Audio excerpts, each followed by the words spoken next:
Bismillahirrahmanirrahim. Assalamualaikum warahmatullahi wabarakatuh.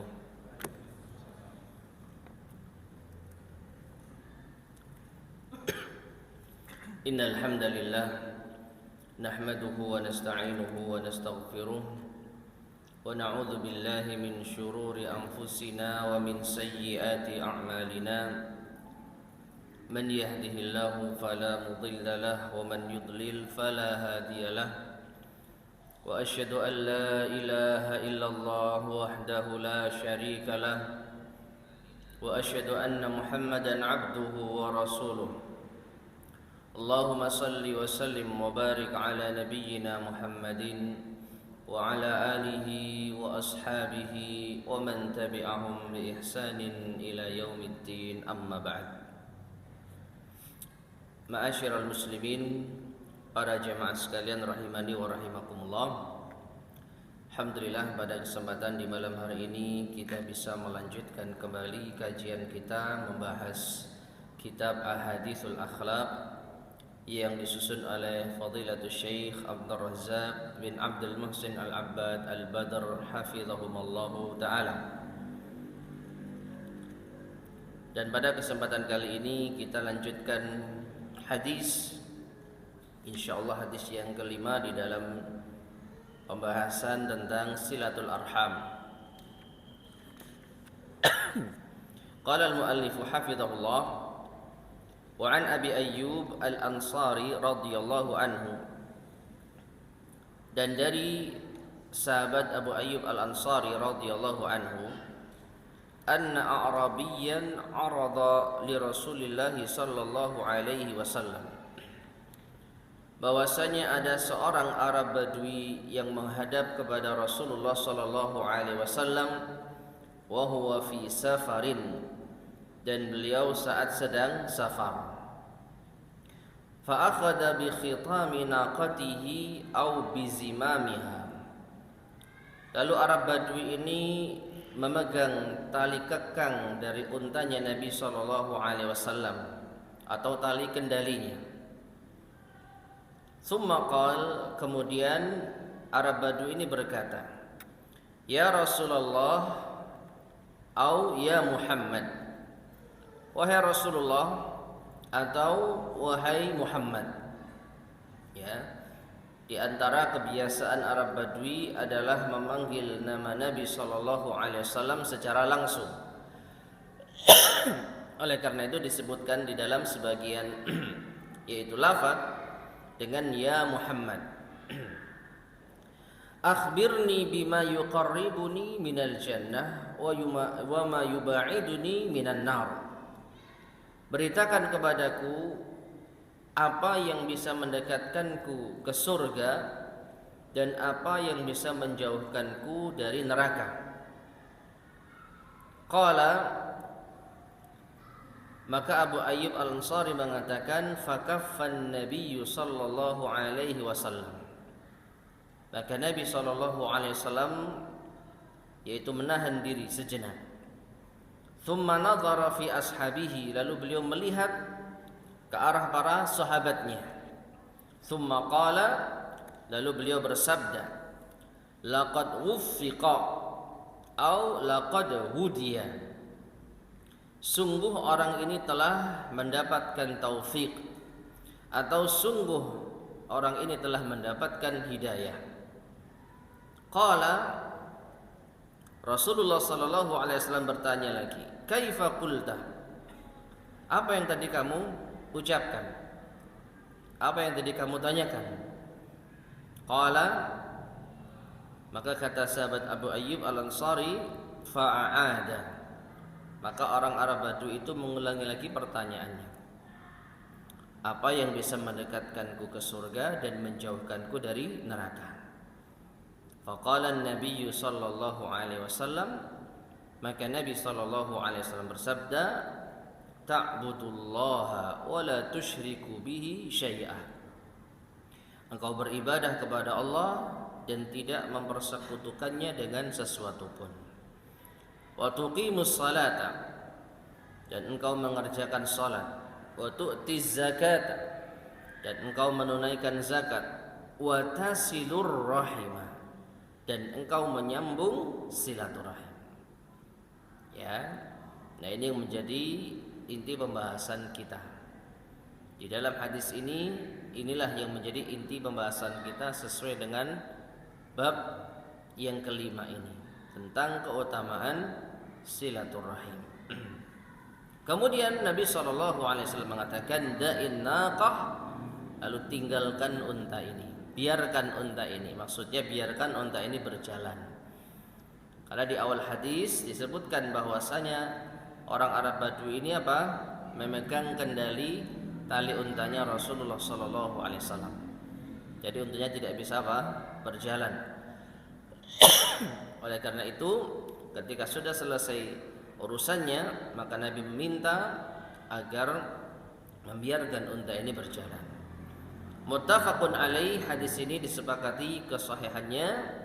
Wa hadza lafdhu Muslimin, dan ini adalah lafaz yang dimiliki oleh Imam Muslim. Taib. Hadis ini ma'asyiral muslimin rahimani wa rahimakumullah. Sebelum kita masuk kepada penjelasan dari al-muallif hafizahullah taala, maka arahnya jelas. Ya, di antara keutamaan silaturahim, maka ini bisa menjadi sebab seseorang didekatkan kepada surga dan dijauhkan dari api neraka.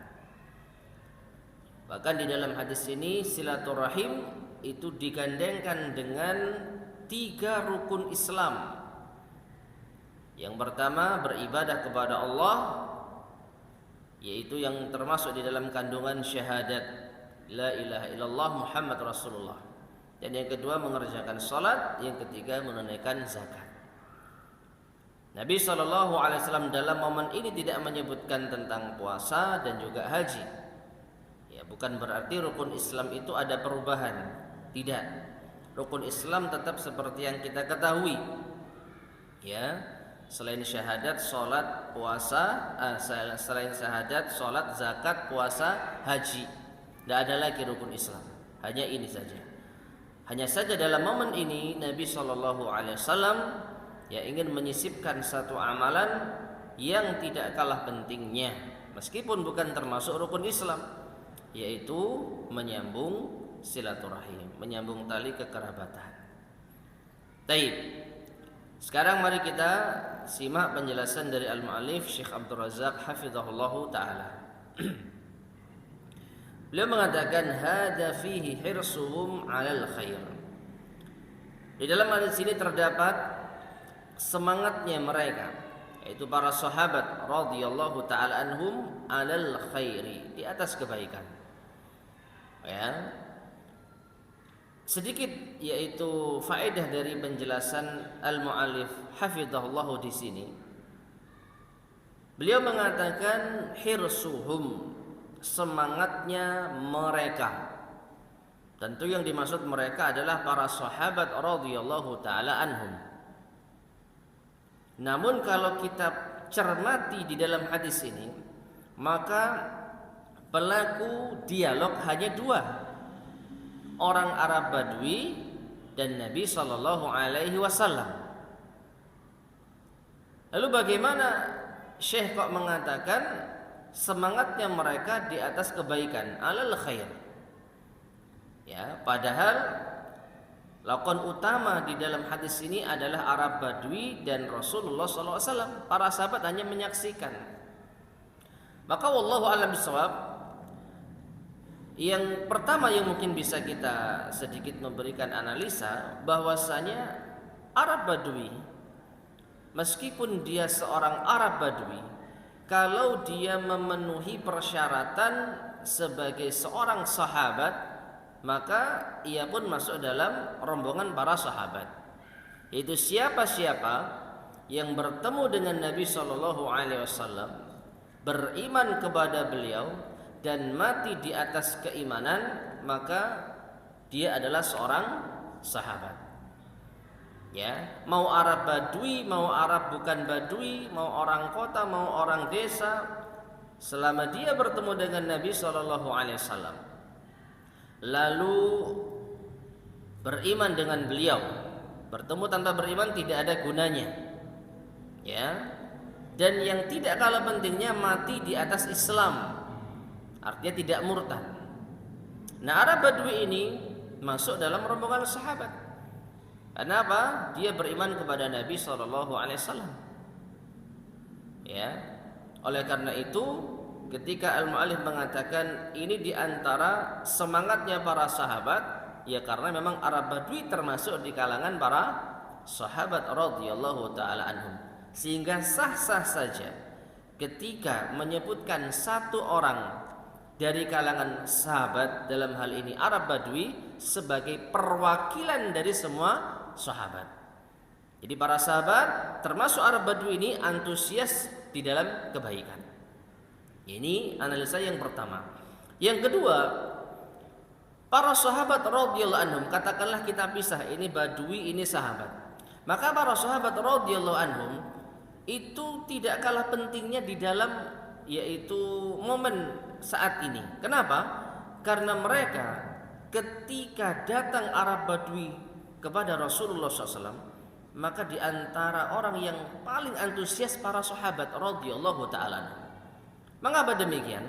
Karena para sahabat itu biasanya terbentur rasa malu ketika ingin bertanya kepada Nabi SAW. Ya, anak seringkali bertemu dengan Nabi, dekatnya hubungan mereka dengan Nabi SAW, sehingga kalau banyak bertanya, khawatir ini akan membuat risih Nabi SAW. Ya, terlebih pertanyaan-pertanyaan yang mungkin nampaknya remeh, atau mungkin pertanyaan yang mungkin agak aneh. Tapi Arab Badui tidak malu. Arab Badui tidak malu bertanya kepada Nabi SAW, apapun ditanyakan. Sehingga ketika ada Arab Badui datang kepada Nabi SAW, maka para sahabat sangat antusias menyambutnya. Seakan-akan, nah ini kita dapat faedah baru ini. Apa ini yang mau ditanyakan? Ya, mungkin ini mewakili perasaan kita. Mungkin ini mewakili unek-unek kita. Dan ternyata luar biasa. Yang ditanyakan oleh Arab Badui ini hal yang luar biasa, yang bisa memberi faedah kepada para sahabat radhiyallahu taala. Ya, jadi bisa dikatakan di antara andil para sahabat itu adalah ketika membiarkan Arab Badui ini menghentikan yaitu tali kekangnya Nabi SAW, menghentikan yaitu untanya Nabi SAW, lalu dipegang tali kekangnya agar bisa bertanya jawab kepada Nabi SAW. Maka para sahabat menyaksikan, membiarkan, maka itu juga menunjukkan hirsuhum alal khair, semangatnya mereka di atas kebaikan. Nah, jadi ini sedikit analisa dari ungkapan Syekh Abdul Razak mengapa menyebut sahabat yaitu hirsuhum dalam momen tadi. Wa ma yuqarribu minal jannah, semangatnya mereka untuk apa-apa yang bisa mendekatkan diri ke surga, wa yubaidu minan nar, dan menjauhkan dari neraka. Wa qad talaba hadzal a'rabiyyu wasiyatan jami'atan, dan sungguh orang Arab Badui ini telah meminta kepada Nabi SAW wasiat yang menyeluruh. Tuqarribuhu minal jannah ay tudnihi minha, yaitu apa yang bisa mendekatkan ke surga. Wa tubaiduhu minan nar, dan apa yang bisa menjauhkan dari neraka. Fadzakara lahu sallallahu alaihi wasallam umuran arba'atan, maka Nabi SAW menyebutkan kepada Arab Badui ini 4 perkara. Bada'aha bi'a'zamil umuri wa ajalliha 'alal itlaq, dan beliau memulai dengan perkara yang paling agung, yang paling mulia secara mutlak, wa huwa tauhidullahi azza wa jal wal bara'atu minasyirk, yaitu tauhid kepada Allah azza wa jalla dan berlepas diri dari kesyirikan. Ini jawaban yang pertama, ya. Ta'budullaha la tusyriku bihi syai'an. Ini amalan pertama yang bisa mendekatkan ke surga dan menjauhkan dari neraka. Wa sanna thumma sanna bis salati, kemudian beliau yaitu menyebutkan yang nomor 2 dengan salat. Amalan yang bisa mendekatkan ke surga dan menjauhkan dari neraka adalah salat. Allati katabaha Allahu 'alal 'ibadi khamsa salawatin fi kullil yaumi atau fil yaumi wal lailah.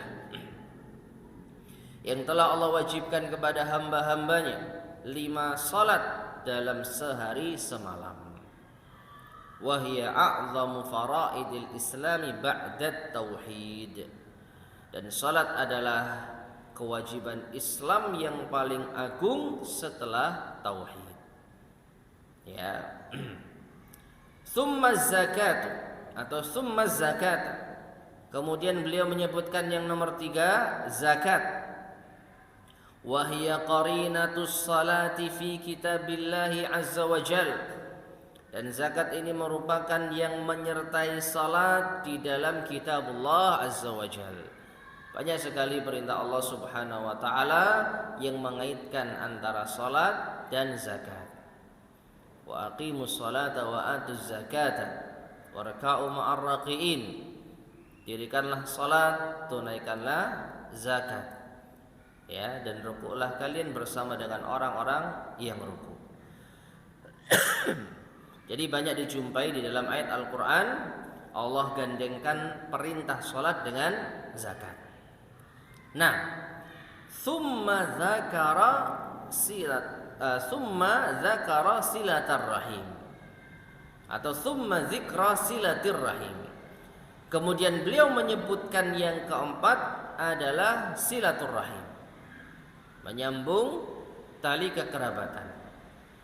Wa annaha amalun mubarakun, dan bahwasanya silaturahim ini adalah amalan yang diberkahi. Wa ta'atun azimatun, ketaatan yang agung.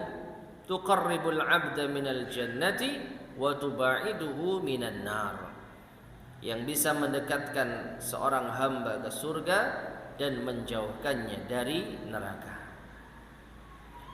Wa qaranaha an-nabiy sallallahu alaihi wasallam, dan Nabi sallallahu alaihi wasallam menggandengkan, menyertakan silaturahim ini ma'a hadhihi ta'atil azimah, bersama dengan ketaatan-ketaatan yang agung, 3 yang disebutkan sebelumnya, at-tauhid was-salatu waz-zakat, yaitu tauhid, salat dan zakat.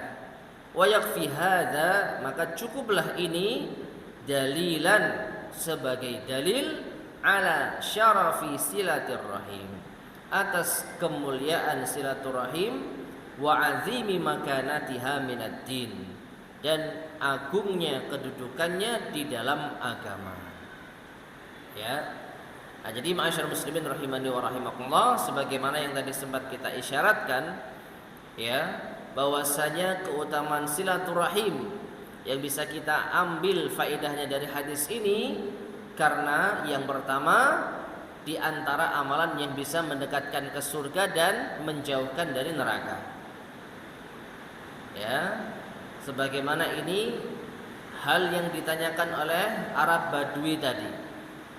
Maka Nabi menjawab 4 hal yang bisa mendekatkan ke surga dan menjauhkan dari neraka. Dan yang keempat, silaturahim. Adapun keutamaan yang kedua atau yang bisa kita ambil dari hadis ini, Nabi Shallallahu Alaihi Wasallam menggandengkan silaturahim dengan 3 amal besar, bahkan 3 rukun Islam. Ya, tauhid, salat, zakat. Ini 3 amalan yang agung yang tadi sudah diterangkan. Tauhid ini secara mutlak amalan yang paling utama, yang paling, yaitu pertama, gak ada duanya. Setelah itu rukun Islam yang kedua, salat, kewajiban yang paling agung di dalam Islam setelah tauhid, salat. Kemudian yang ketiga yang menyertai salat, zakat. Kewajiban seorang hamba dalam masalah harta yang wajib ditunaikan adalah zakat. Maka 3 amalan ini adalah amalan yang agung, termasuk rukun Islam. Nah, ketika silaturahim digandengkan dengan 3 amalan yang agung, maka silaturahim pun termasuk di antara amalan yang agung. Ya. Jadi tidak digandengkan dengan amal-amal yang mungkin biasa, tapi yang luar biasa. Maka cukuplah ini sebagai dalil tentang keutamaan silaturahim. Taib. Selanjutnya hadis yang ke-6. Ya. Di sini al-muallif rahimahullah taala membawakan hadis berturut-turut ya. Ada 3 hadis ini, berarti 6, 7, 8 nih kalau kita urutkan. Di dalam bab ya, di dalam bab kita bab yang kelima ini. Wa an Abi Hurairah radhiyallahu anhu, 'anin Nabi sallallahu alaihi wasallam qala. Dan dari Abu Hurairah radhiyallahu anhu, dari Nabi sallallahu alaihi wasallam beliau bersabda, "Innar rahima shijnatun minar rahman." Sesungguhnya rahim itu adalah sijnah yang sering diterjemahkan dengan akar. Ya. Akar minar rahman, dari ar-rahman. Faqala Allahu, maka Allah berfirman, man wasalaki wasaltuhu wa man qata'aki qata'tuhu. Siapa yang menyambungmu, maka aku akan menyambungnya. Dan siapa yang memutusmu, maka aku akan memutusnya. Rawahul Bukhari, hadis ini diriwayatkan oleh Imam Al-Bukhari. Hadis berikutnya kita bacakan secara langsung. Wa an Aisyah radhiyallahu anha, dan dari Aisyah radhiyallahu anha, zaujin Nabi sallallahu alaihi wasallam, istri Nabi sallallahu alaihi wasallam. Anin Nabi sallallahu alaihi wasallam qala, dari Nabi sallallahu alaihi wasallam beliau bersabda, ar-rahimu sijnatun. Rahim itu adalah akar. Faman wasalaha wasaltuhu wa man qata'aha qata'tuhu. Maka barang siapa yang menyambungnya, maka aku akan menyambungnya. Dan barang siapa yang memutusnya, maka aku akan memutusnya. Rawahul Bukhari, dan ini juga diriwayatkan oleh Imam Al-Bukhari. Sedangkan hadis yang ketiga, wa an Abil Ambas, dan dari Abil Ambas qala, ia berkata, dakhaltu ala Abdullah bin Amr, aku menjumpai Abdullah bin Amr. Berarti ini bukan hadis Nabi sallallahu alaihi wasallam. Ya. Awalnya penjelasannya adalah Abul Ambas bertemu dengan Abdullah bin Amr fil wahdi, di suatu tempat yang bernama Wahad, yakni ardhan lahu bit Taif, yaitu salah satu tempat miliknya yang ada di kota Taif. Faqala, lalu ia berkata, atafa lana an-nabiy sallallahu alaihi wasallam isba'ahu. Kata Abdullah bin Amr, Nabi sallallahu alaihi wasallam pernah melekatkan jari jemarinya. Faqal, lalu beliau bersabda, ar-rahimu sujnatun minar rahman. Rahim itu adalah akar dari ar-rahman. Man yasilha yasilhu wa man yaqta'ha yaqta'hu. Maka siapa yang menyambungnya, maka Allah akan menyambungnya. Dan siapa yang memutusnya, maka Allah akan memutusnya. Laha lisanun talqun dzalqun yaumal qiyamah. Dan rahim ini memiliki lisan yang fasih dan bersastra. Ya, jadi tata bahasanya itu tata bahasa yang tinggi. Ya, memiliki nilai sastra. Yaumal qiyamah, di hari kiamat. Rawahul Bukhari fil Adabil Mufrad.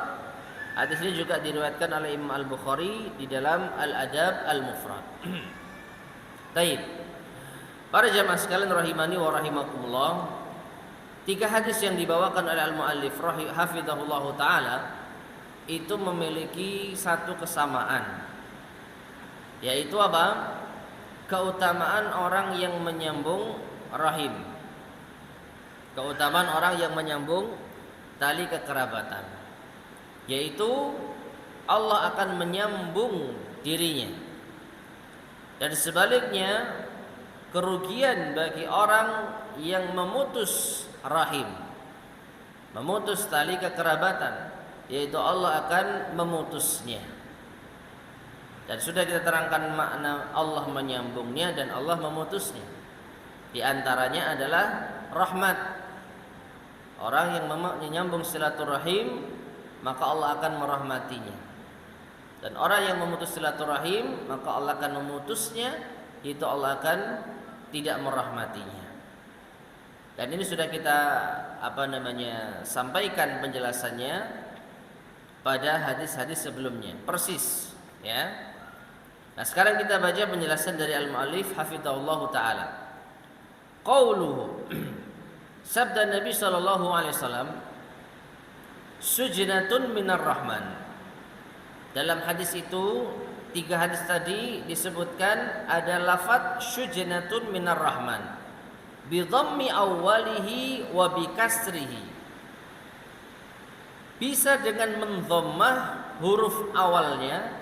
Huruf awalnya apa? Shin. Ya, dengan mendhammah berarti sujnah. Wa bi kasrihi, dan juga bisa dengan mengkasrah sijnah. Sujnah atau sijnah. 2 hadis pertama dengan mengkasrah sijnah, sedangkan hadis yang terakhir dengan mendhammah sujnah. Jadi bisa dua-duanya. Nah, apa itu artinya?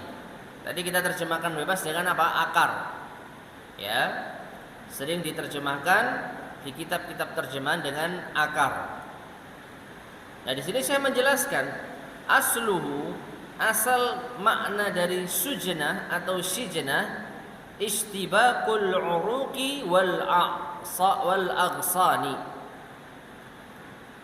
Istibaqul uruqi wal aghsani, yaitu saling terkaitnya antara urat dan anggota tubuh.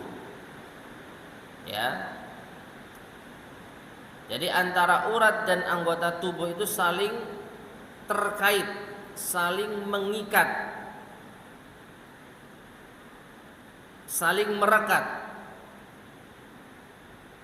Itu asal bahasanya, sujnah atau sijnah. Wallahu a'lam bishawab. Kenapa kok bisa diterjemahkan dengan akar?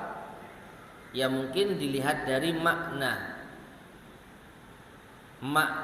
yang tersurat atau makna yang tersirat darinya.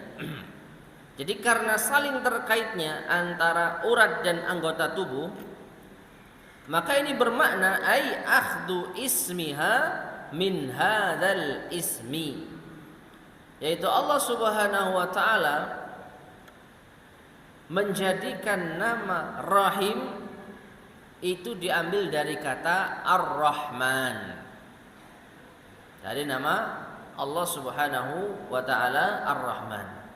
Kama taqaddam, sebagaimana hadis yang telah berlalu, anar rahman khalaqtur rahim wa syaqaqtu laha isman min ismi. Aku adalah Ar-Rahman dan aku yang menciptakan rahim, dan aku ambilkan baginya nama dari namaku. Jadi hadis ini sudah kita baca di pertemuan sebelumnya. Namun di hadis-hadis yang barusan kita bacakan ini, itu dengan gaya bahasa yang lain. Kalau tadi hadis yang yang sudah kita lewati di pertemuan sebelumnya, bunyinya adalah khalaqtur rahim wa syaqaqtu laha isman min ismi.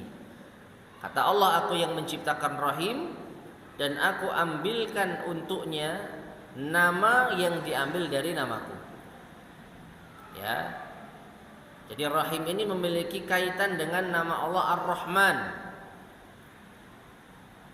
Sebagaimana Allah memiliki nama Ar-Rahman yang memiliki makna Maha Penyayang, Maha Pengasih, maka Allah menamai Rahim pun juga dengan itu, Rahim. Ya, ada kaitannya. Agar apa? Orang yang memiliki hubungan rahim, memiliki hubungan darah, memiliki hubungan kerabat, mereka saling berkasih sayang.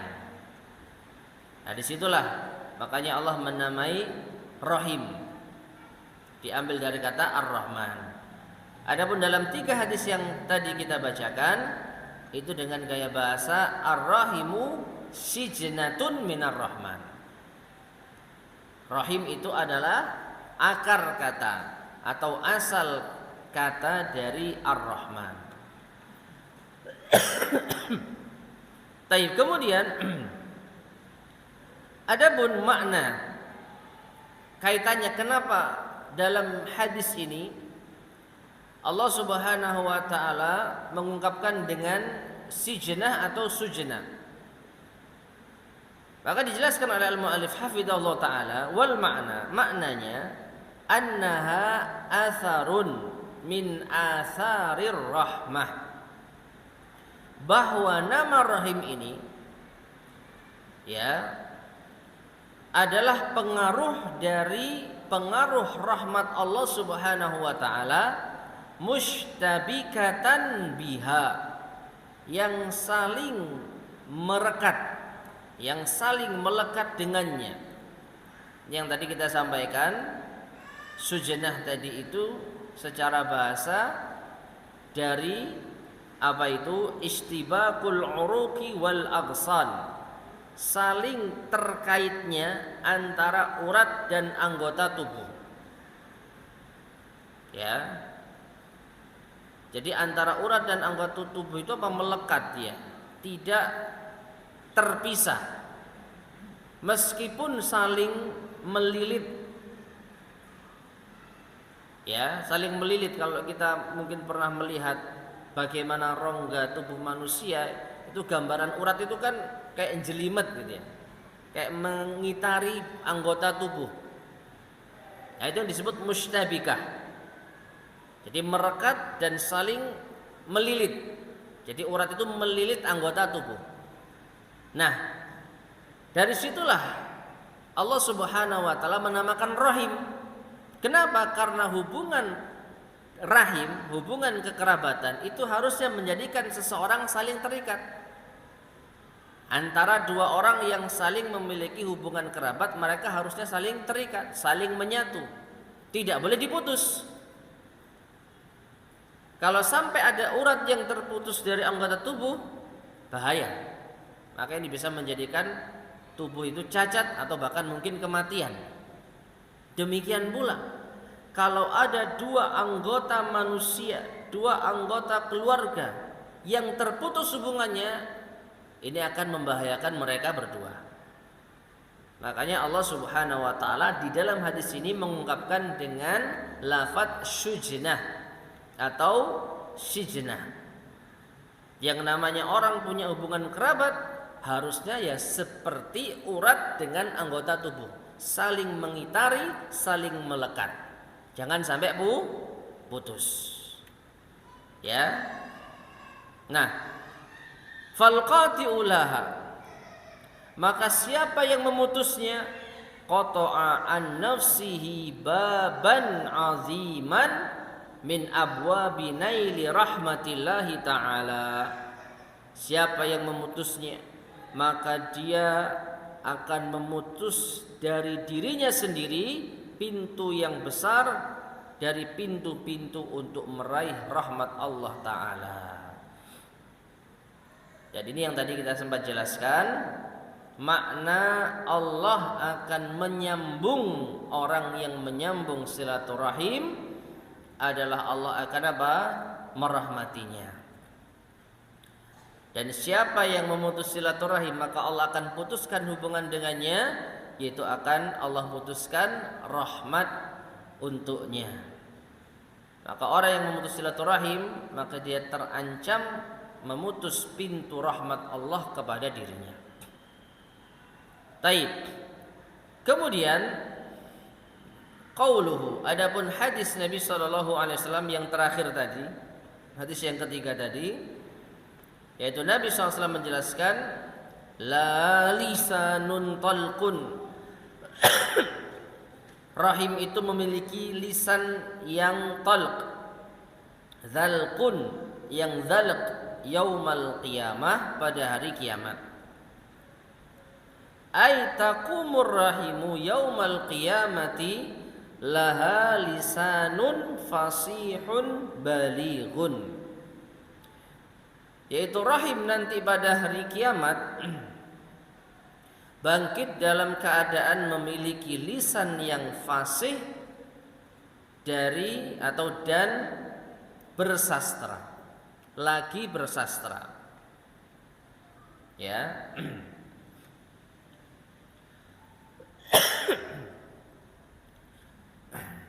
Tatlubu haqqaha. Nanti rahim ini akan meminta haknya. Alladzi wa'adaha biha subhanah.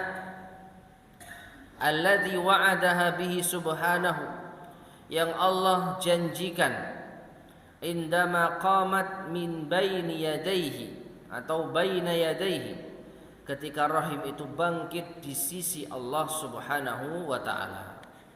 Dan lagi-lagi hadisnya sudah kita bacakan di pertemuan yang lalu. Ya. Jadi rahim itu akan bangkit di hadapan Allah, lalu dia akan berbicara kepada Allah Subhanahu wa taala, meminta perlindungan kepada Allah dari orang-orang yang memutuskan hubungannya. Maka Allah pun mengatakan, hada maqamul aizi minal qati'ah. Ini adalah tempat dari rahim untuk meminta perlindungan dari pemutusan. Faqala laha subhanah, maka Allah Subhanahu wa taala mengatakan kepadanya, na'am, ya, ama tardaina an asila man wasalaki wa aqta'a man qata'aki. Ya, kata Allah Subhanahu wa taala, tidakkah engkau ridha aku akan menyambung hubungan orang yang menyambungmu, dan aku akan memutus hubungan orang yang memutusmu. Qalat, rahim pun berkata, bala, mau. Qala, kata Allah Subhanahu wa taala, fadzaka laki, maka ini yang akan kau dapatkan. Nah, ma'asyiral muslimin rahimani wa rahimakumullah. Jadi kaitan hadis ini, hadis yang ketiga tadi, dengan hadis yang pertama yang barusan kita ulang kembali adalah ketika rahim berdiri di hadapan Allah Subhanahu wa taala untuk meminta perlindungan dari pemutusan, maka rahim akan berkata dengan perkataan yang fasih dan memiliki gaya bahasa yang tinggi.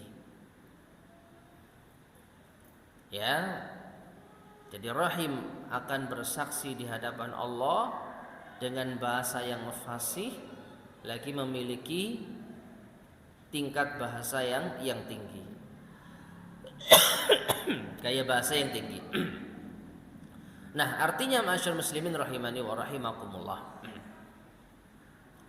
Rahim ini seperti yang sudah kita sampaikan sekali lagi, sebenarnya dia adalah sifat. Tapi Allah Subhanahu wa taala ketika berkehendak menjadikan suatu sifat itu memiliki wujud, bisa berbicara, bisa bersaksi, maka ini mudah bagi Allah Subhanahu wa taala. Dan yang kita contohkan kemarin, hal yang mirip itu apa? Kematian. Kematian itu adalah suatu sifat yang melekat pada makhluk. Kalau mati ya berarti tidak bernyawa, kalau bernyawa berarti ya dia belum mati. Jadi kematian itu abstrak. Ya, dia melekat pada suatu makhluk. Ini mati atau hidup. Nah, seperti itu. Tetapi Allah Subhanahu wa taala menjadikan di hari kiamat kematian itu berwujud kambing yang disembelih. Dengan disembelihnya kematian, maka tidak akan ada lagi kematian setelahnya. Karena kematian sudah mati. Bingung ya? Kematian sudah nggak ada. Kalau kematian belum disembelih, berarti masih ada kematian. Nah sekarang kematian masih ada nggak? Masih. Tiap hari kita dengar orang mati. Nanti ada saatnya kematian nggak ada lagi. Karena apa? Karena sudah disembelih. Jadi nggak ada lagi kematian. Nah sekali lagi kematian itu asalnya adalah suatu sifat yang melekat pada makhluk. Namun nanti pada saatnya Allah akan menjadikan makhluk itu tidak lagi memiliki sifat kematian. Setelah kematian diwujudkan kambing lalu disembelih. Ya, ini di hari kiamat setelah kita dibangkitkan tidak ada lagi kematian setelah itu. Yang ada adalah kehidupan abadi. Tinggal di mana nanti kita berakhir, di surga atau di neraka. Ya, yang jelas di neraka sudah nggak akan ada lagi kematian. Kalaupun orang disiksa, maka ia akan disiksa sampai binasa. Tapi apa? Tidak mati. Agar mereka bisa terus mendapatkan siksa wal iyadu billah. Nah ini ma'asyar muslimin rahimani wa rahimakumullah terkait dengan hadis Nabi SAW. Kalau lisan itu memiliki yaitu kalau rahim itu memiliki lisan yang fasih. Jadi ucapannya jelas, tegas dan bergaya bahasa tinggi. Nah, ternyata ditegaskan lagi hadis berikutnya. Ini masih hadis yang sama. Jadi kita bacakan saja. Yuwaddihuhu ma jaa an Abi Hurairah radhiyallahu anhu qala. Dan menegaskan hadis ini apa yang datang dari Abu Hurairah radhiyallahu anhu. Beliau berkata, sami'tu Rasulullah sallallahu alaihi wasallam yaqul. Aku mendengar Rasulullah sallallahu alaihi wasallam bersabda, innar rahima syujanatun minar rahman. Sesungguhnya rahim itu adalah asal atau akar dari Ar-Rahman. Tadi sudah kita terangkan maknanya ya. Taqul, rahim itu akan berkata, ya Rabbi inni quti'tu atau inni quti'tu. Ya Rabbi inni usi'a ilayya. Ya Rabbi inni zulimtu. Ya Rabbi. Jadi rahim ini mengeluh di hadapan Allah Subhanahu wa taala dengan mengatakan, wahai Tuhanku, aku telah diputuskan. Wahai Tuhanku, aku telah diperlakukan buruk. Wahai Tuhanku, aku telah dizalimi. Wahai Tuhanku, wahai Tuhanku. Qala, kemudian Abu Hurairah mengatakan, Rasulullah SAW bersabda, fayujibuha, maka Allah pun menjawabnya. Menjawab keluhan dari rahim. Ama tardaina an asila man wasalaki wa an aqta'a man qata'aki. Tidakkah engkau ridha aku menyambung orang yang menyambungmu dan aku memutus orang yang memutusmu. Rawahu Ahmad. Hadis ini diriwayatkan oleh Imam Ahmad. Ya. Jadi hadis ini hadis yang mirip-mirip dengan yang yaitu 3 hadis yang tadi kita bacakan, yang kesimpulannya bahwa Allah Subhanahu wa taala akan menyambung hubungan orang yang menyambung silaturahim dan memutus hubungan orang yang memutus silaturahim. Tapi sudah masuk waktu Isya ya? Ya. Sudah, azan dulu mungkin.